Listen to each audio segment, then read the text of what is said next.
أشهد أن لا إله إلا الله.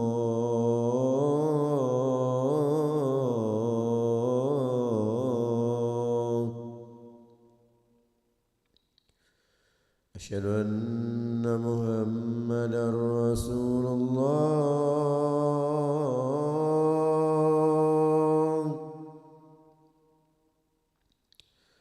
أشهد أن محمدا رسول الله.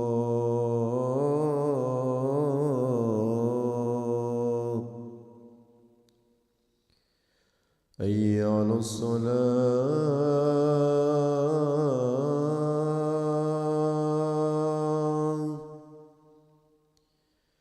حي على الصلاة.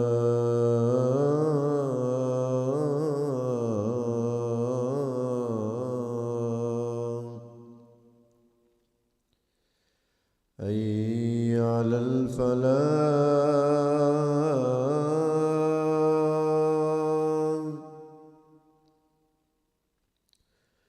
حي على الفلاح.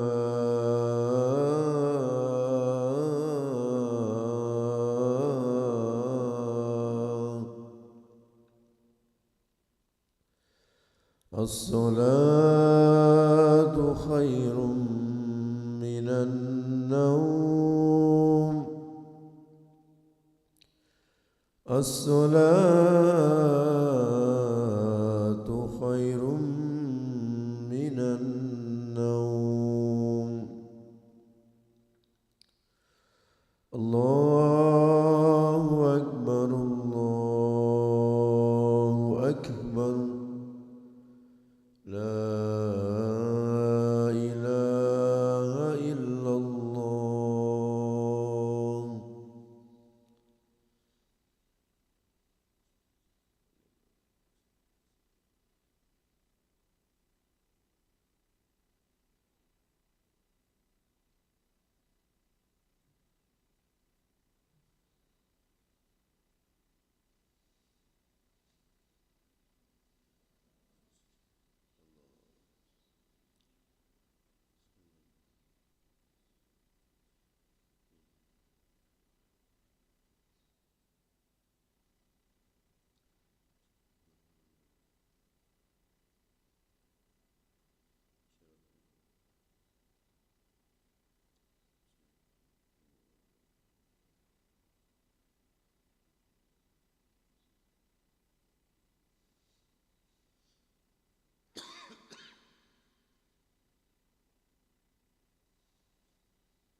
الله أكبر الله أكبر أشهد أن لا إله إلا الله أشهد أن محمدا رسول الله حي على الصلاة حي على الفلاح قد قامت الصلاة قد قامت الصلاة الله أكبر لا إله إلا الله.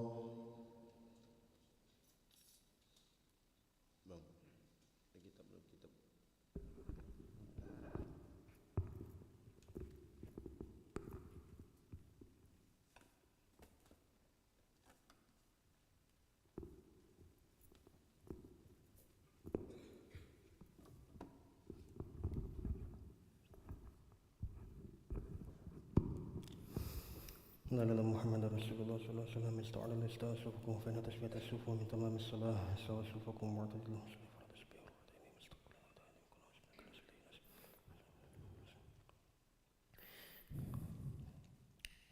الله أكبر.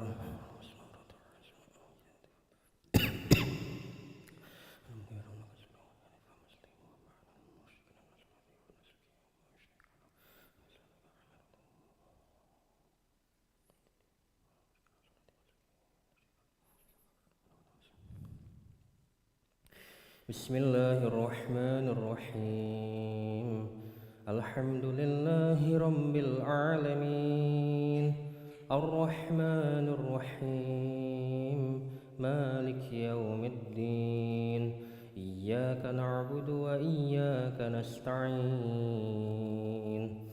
اهدنا الصراط المستقيم صراط الذين أنعمت عليهم غير المغضوب عليهم ولا الضالين آمين.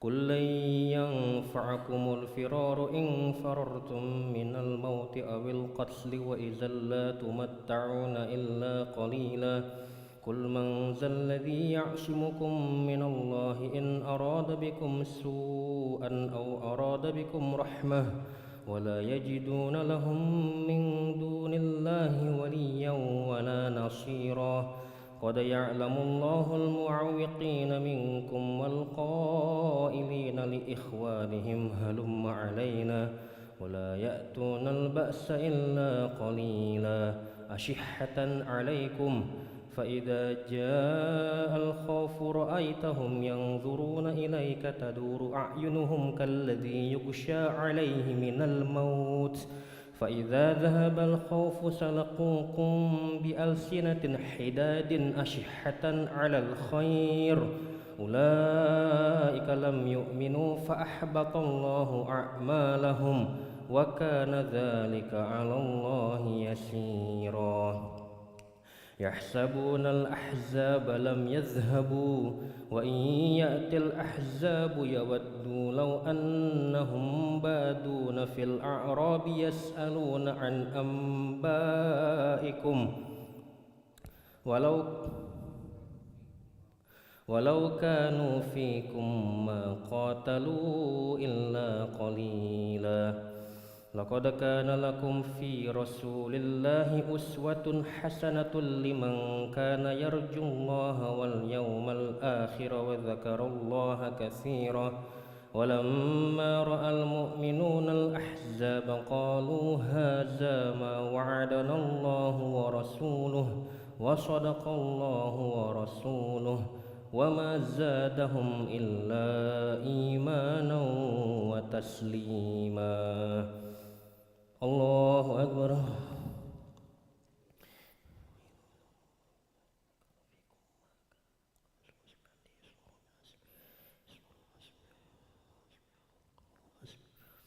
سمع الله لمن حمده.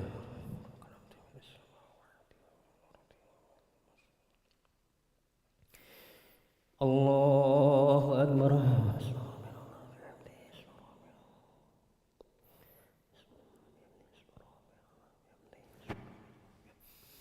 الله أكبر.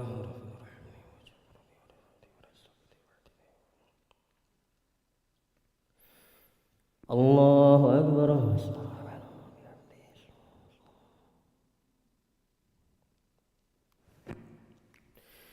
الله أكبر. بسم الله الرحمن الرحيم. الحمد لله رب العالمين الرحمن الرحيم مالك يوم الدين إياك نعبد وإياك نستعين اهدنا الصراط المستقيم صراط الذين أنعمت عليهم غير المغضوب عليهم ولا الضالين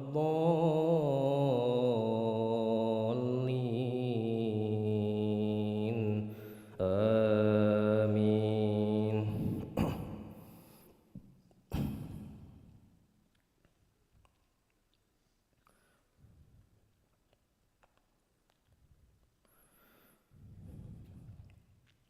يحسبون الأحزاب لم يذهبوا وإن يأتي الأحزاب يودوا لو أنهم بادون في الأعراب يسألون عن أنبائكم ولو كانوا فيكم ما قاتلوا إلا قليلا لقد كان لكم في رسول الله أسوة حسنة لمن كان يرجو الله واليوم الآخر وذكر الله كثيرا ولما رأى المؤمنون الأحزاب قالوا هذا ما وعدنا الله ورسوله وصدق الله ورسوله وما زادهم إلا إيمانا وتسليما. من المؤمنين رجال صدقوا ما عاهدوا الله عليه فمنهم من قضى نحبه ومنهم من ينتظر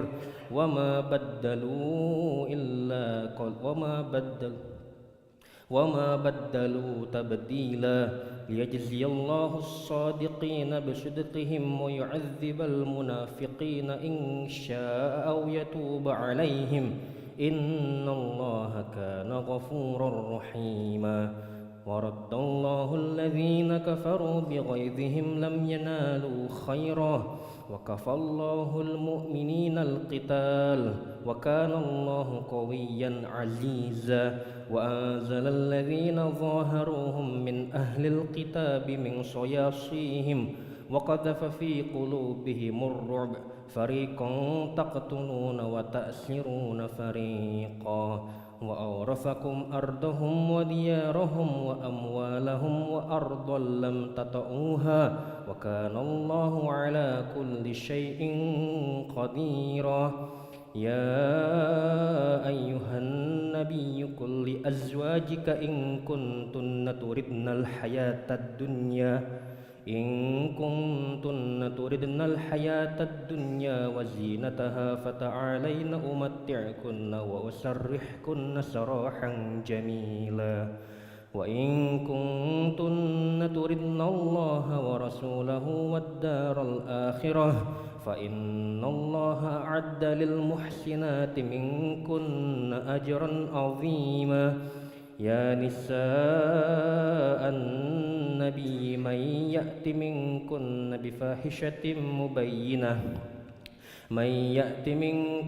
بفاحشة مبينة يضاعف لها العذاب ضعفين وكان ذلك على الله يسيرا.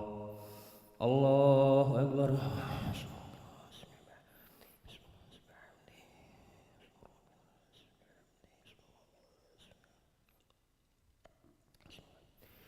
سمع الله لمن حمده.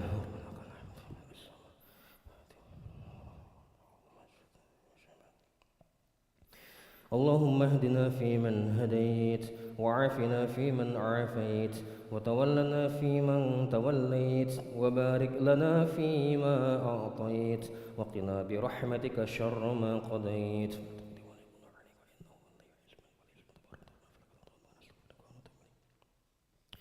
وصلى اللهم على سيدنا محمد النبي الأمي وعلى آله وصحبه وبارك وسلم.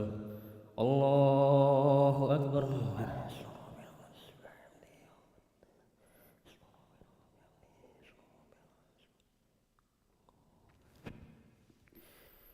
الله أكبر.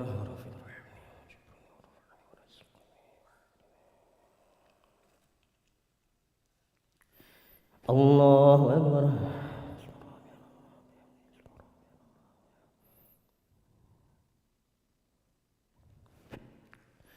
الله أكبر.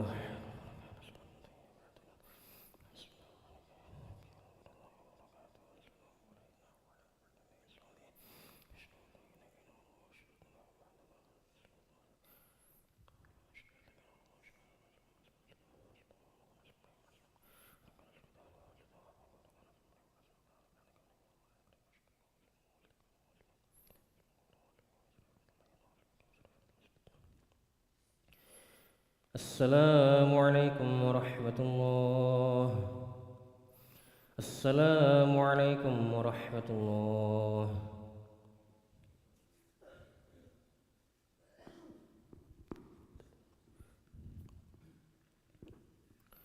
استغفر الله العظيم الذي لا إله إلا هو الحي القيوم وأتوب إليه. استغفر الله العظيم الذي لا إله إلا هو الحي القيوم وأتوب إليه. استغفر الله العظيم الذي لا إله إلا هو الحي القيوم وأتوب إليه. لا إله إلا الله وحده لا شريك له، له الملك وله الحمد ويميت وهو على كل شيء قدير. لا إله إلا الله وحده لا شريك له، له الملك وله الحمد ويميت وهو على كل شيء قدير. لا إله إلا الله وحده لا شريك له، له الملك وله الحمد ويميت وهو على كل شيء قدير. لا إله إلا الله وحده لا شريك له، له الملك وله الحمد ويميت وهو على كل شيء قدير. لا إله إلا الله وحده لا شريك له، له الملك وله الحمد ويميت وهو على كل شيء قدير. لا إله إلا الله وحده لا شريك له، له الملك وله الحمد ويميت وهو على كل شيء قدير. لا إله إلا الله وحده لا شريك له، له الملك وله الحمد ويميت وهو على كل شيء قدير. لا إله إلا الله وحده لا شريك له، له الملك وله الحمد ويميت وهو على كل شيء قدير. لا إله إلا الله وحده لا شريك له، له الملك وله الحمد ويميت وهو على كل شيء قدير. لا إله إلا الله وحده لا شريك له، له الملك وله الحمد ويميت وهو على كل شيء قدير. اللهم أجرنا من النار، اللهم أجرنا من النار، اللهم أجرنا من النار، اللهم أجرنا من النار، اللهم أجرنا من النار، اللهم أجرنا من النار، اللهم أجرنا من النار السالمين. اللهم أنت السلام ومنك السلام وإليك يعود السلام. حينا ربنا بالسلام وأدخلنا الجنة دار السلام. تبارك ربنا وتعالى يا ذا الجلال والإكرام. أعوذ بالله من الشيطان الرجيم. بسم الله الرحمن الرحيم. الحمد لله رب العالمين الرحمن الرحيم مالك يوم الدين. إياك نعبد وإياك نستعين. اهدنا الصراط المستقيم، صراط الذين أنعمت عليهم غير المغضوب عليهم ولا الضالين آمين. وإلهكم إله واحد لا إله إلا هو الرحمن الرحيم. الله لا إله إلا هو الحي القيوم لا تأخذه سنة ولا نوم، له ما في السماوات وما في الأرض. من ذا الذي يشفع عنده إلا بإذنه، يعلم ما بين أيديهم وما خلفهم، ولا يحيطون بشيء من علمه إلا بما شاء. وسع كرسي السماوات والأرض ولا يؤوده حفظهما وهو العلي العظيم. إلهي ربنا، إلهي ربي ربنا يا معبد سبحان الله.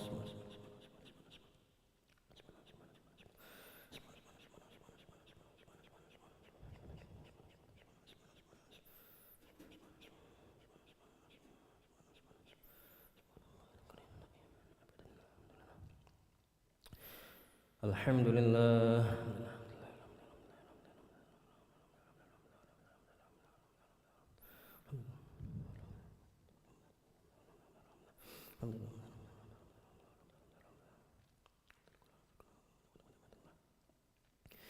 الله أكبر.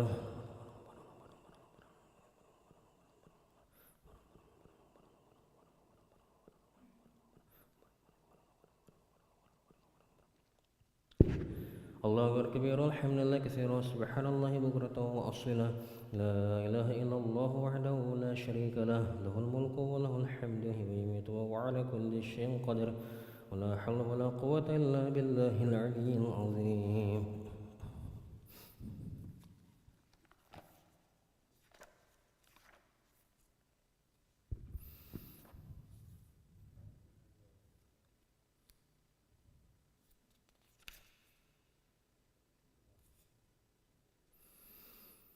Bismillahirrahmanirrahim. Assalamualaikum warahmatullahi wabarakatuh. Ahmaduhu wa nasalli wa nusallimu ala rasulil karim, amma ba'du. Pada kesempatan subuh kali ini insyaallah kita akan mendengar beberapa hadis mengenai amalan-amalan dalam masjid. Allah Subhanahu wa taala berfirman, "Innama ya'muru masajidallahi man amana billahi wal yawmil akhir wa aqamas salata wa ataz zakata wa lam yakhsha illallah fa'asa ulaika ay yakunu minal muhtadin." Sesungguhnya yang memakmurkan masjid-masjid Allah hanyalah orang-orang yang beriman kepada Allah dan hari akhir, serta tetap mendirikan salat, menunaikan zakat dan tidak takut pada siapapun selain pada Allah. Maka merekalah orang-orang yang diharapkan termasuk golongan orang yang mendapatkan petunjuk. Quran Surat At-Taubah ayat 18. Fi buyutin azinallahu an turfa'a wa yuzkara fiha ismuhu yusabbihu lahu fiha bil ghudwi wal asal rijal la tulhihim tijaratu wala bai'un an dzikrillahi wa iqamis salati wa ita'iz zakah yakhafuna yawman tataqallabu fihi al qulubu wal absar. Bertasbih kepada Allah di masjid-masjid yang telah diperintahkan untuk dimuliakan dan disebut namanya di dalamnya pada waktu pagi dan pada waktu petang. Mereka adalah laki-laki yang tidak dilalaikan oleh perniagaan dan tidak pula oleh jual beli dari mengingat Allah dan dari mendirikan solat dan dari membayar zakat. Mereka takut kepada satu hari yang dimana hari itu hari hati dan penglihatan menjadi guncang. Quran Surat An-Nur ayat 36-37. Hadis-hadis Nabi sallallahu alaihi wasallam. An Abi Hurairah radhiyallahu anhu anna Rasulullah sallallahu alaihi wasallam qala ahabbul biladi ila Allah ta'ala masajiduha wa abghadul biladi ila Allah aswaquha. Dari Abu Hurairah radhiyallahu anhu bahwasanya Rasulullah sallallahu alaihi wasallam beliau bersabda, tempat di muka bumi yang paling dicintai oleh Allah adalah masjid-masjidnya, dan tempat di muka bumi yang paling dibenci Allah adalah pasar-pasarnya. Hadis riwayat Muslim. Diulangi dari Abu Hurairah radhiyallahu anhu bahwasanya Rasulullah sallallahu alaihi wasallam beliau bersabda, tempat di muka bumi yang paling disukai Allah adalah masjid-masjidnya, dan tempat di muka bumi yang paling dibenci Allah adalah pasar-pasarnya. Hadis riwayat Muslim. An Ibnu Abbas radhiyallahu anhu qala al-masajidu buyutullahi fil ard tudi'u li ahli samai kama tudi'u nujumus samai li ahli al-ard. Dari Ibnu Abbas radhiyallahu anhuma ia berkata, masjid adalah rumah Allah di muka bumi yang menyinari penduduk langit sebagaimana bintang-bintang di langit menyinari penduduk bumi. Hadis riwayat Tabrani. Diulangi dari Ibnu Abbas radhiyallahu anhu berkata, masjid adalah rumah Allah di muka bumi yang menyinari penduduk langit sebagaimana bintang-bintang di langit menyinari penduduk bumi. Hadis riwayat Tabrani.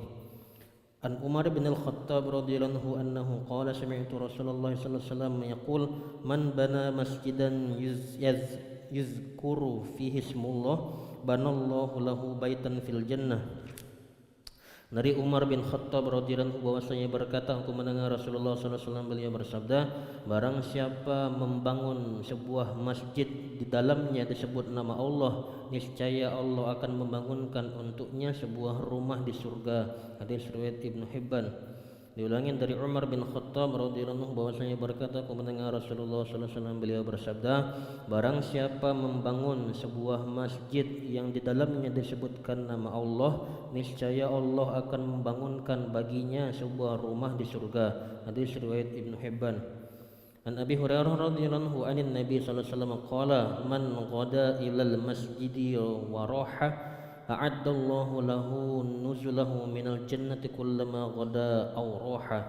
Dari Abu Hurairah radhiyallahu anhu dari Nabi sallallahu alaihi wasallam, beliau bersabda, barang siapa pergi ke masjid baik pada waktu pagi maupun waktu sore, Allah akan menyiapkan untuknya sebuah hidangan dari surga setiap kali ia pergi, baik pada pagi dan baik pada sore. Hadis riwayat Bukhari.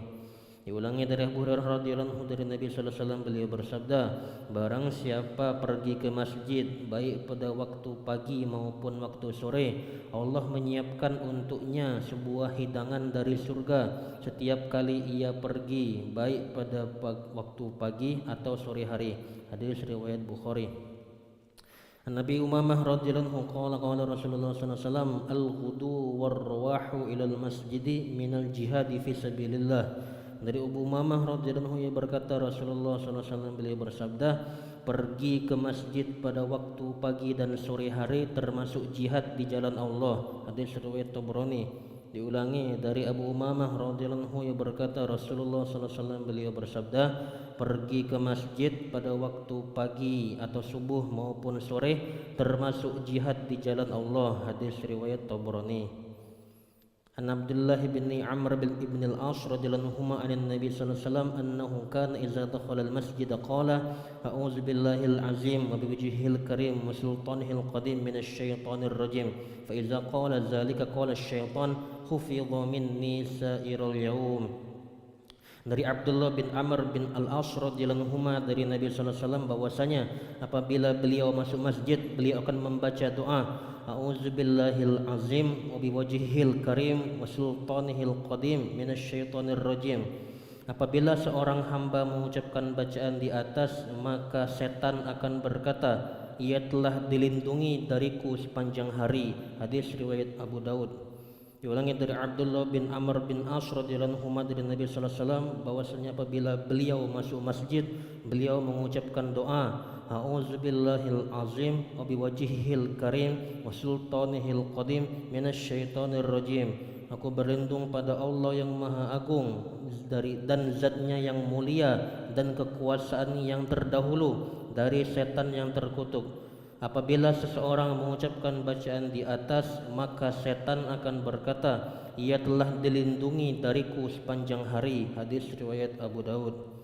Alhamdulillah telah kita dengar beberapa hadis atau fadilah mengenai keutamaan dari amalan-amalan dalam masjid. Insyaallah apa yang kita dengar kita amalkan dan kita sampaikan. أعوذ بالله من الشيطان الرجيم بسم الله الرحمن الرحيم الحمد لله رب العالمين حمدا شاكرا حمدا نعيما حمدا يعافي نعمه ويكافئ مزيده يا ربنا لك الحمد كما ينبغي لجلالك كريم وعظيم سلطانك اللهم صل على سيدنا محمد وسيدنا محمد ربنا ظلمنا انفسنا وان لم تغفر لنا وترحمنا لنكونن من الخاسرين ربنا اغفر لنا ذنوبنا وذنوب والدينا وارحمهم كما ربونا صغارا جميع المسلمين والمسلمات والمؤمنين والمؤمنات الاحياء منهم والاموات برحمتك ارحم الراحمين ربنا لا تزغ قلوبنا بعد شدتنا وهب لنا من لدنك رحمة إنك أنت الوهاب اللهم أرنا حقك وارزقنا اتباعه والباطل باطلا وارزقنا اجتنابه اللهم أعنا لذكرك وشكرك وحسن عبادتك يا مقلب القلوب ثبت قلوبنا على دينك يا مصرف القلوب صرف قلوبنا على طاعتك ربنا لا تجعلنا فتنة للقوم الظالمين ونجنا برحمتك من القوم الكافرين ربنا افرج علينا صبرا وتوفنا مسلمين ربنا اجعلنا مقيمين الصلاة من ذريتنا ربنا تقبل دعاء اللهم ارحمنا مراشد أمورنا وأعذنا من شرور أنفسنا اللهم اهدنا واهد بنا واهد جميعا واجعلنا سببا لمن اهتدى يا حي يا قيوم برحمتك نستغيث اصلح لنا شأننا كلها ولا تكلنا لأنفسنا طرفة عين اللهم بارك لنا في شعبان وبلغنا رمضان اللهم بارك لنا في شعبان وبلغنا رمضان اللهم بارك لنا في شعبان وبلغنا رمضان ربنا هب لنا من أزواجنا وذريتنا قرة أعين واجعلنا للمتقين إماما ربنا آتنا في الدنيا حسنة وفي الآخرة حسنة وقنا عذاب النار صلى اللهم على سيدنا محمد النبي الأمي وعلى آله وصحبه وسلم فلسبحان ربك رب العزة عما يصفون وسلام على المرسلين والحمد لله رب العالمين سبحان الله بحمده سبحانك اللهم وبحمدك أشهد أن لا إله إلا أنت أستغفرك وأتوب إليك صلى الله على محمد صلى الله عليه وسلم صلى الله على محمد صلى الله عليه وسلم صلى الله على